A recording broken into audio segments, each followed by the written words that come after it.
رسول اللہ صلی اللہ علیہ وسلم نے فرمایا، صدقہ کیا کرو، تم پر ایک وقت آئے گا کہ آدمی صدقہ لے کر جائے گا، جس کے پاس جائے گا وہ کہے گا اگر گزشتہ کل آ جاتے تو میں قبول کر لیتا، البتہ آج مجھے اس کی ضرورت نہیں ہے، تو اسے صدقہ قبول کرنے والا کوئی نہیں ملے گا۔ بخاری و مسلم۔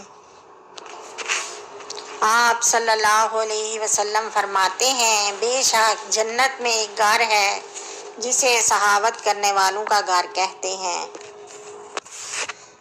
سرور کونین صلی اللہ علیہ وسلم کا ارشاد گرامی ہے، جہنم سے بچو اگرچہ کھجور کے ایک حصے کے ساتھ، اگر وہ بھی نہ پاؤ تو اچھی کلام کے ساتھ۔ بخاری و مسلم۔ آپ صلی اللہ علیہ وسلم فرماتے ہیں، رزق نازل ہونے کے لیے صدقہ کرو۔ آپ صلی اللہ علیہ وسلم نے ہی فرمایا، صدقہ کیا کرو، بلا شبہ صدقہ تمہیں جہنم سے نجات دے گا۔ آپ صلی اللہ علیہ وآلہ وسلم نے فرمایا، افضل ترین صدقہ وہ ہے جو رمضان میں کیا جائے۔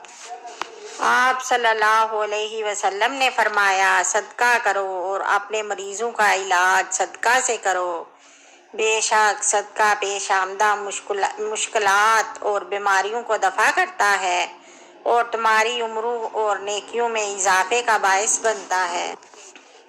آپ صلی اللہ علیہ وسلم نے فرمایا، صدقہ دینے میں جلدی کرو، بے شک مصیبت اور آزمائش صدقہ سے آگے نہیں بڑھ سکتی۔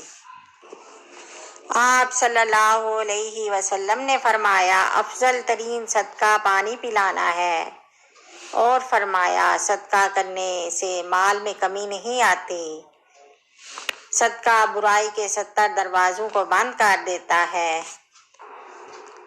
اے اللہ ہمیں صدقہ دینے اور برائی کے دروازے بند کرنے کی توفیق عطا فرما، اور اے رب العالمین ہم سے قبول فرما، آمین ثم آمین۔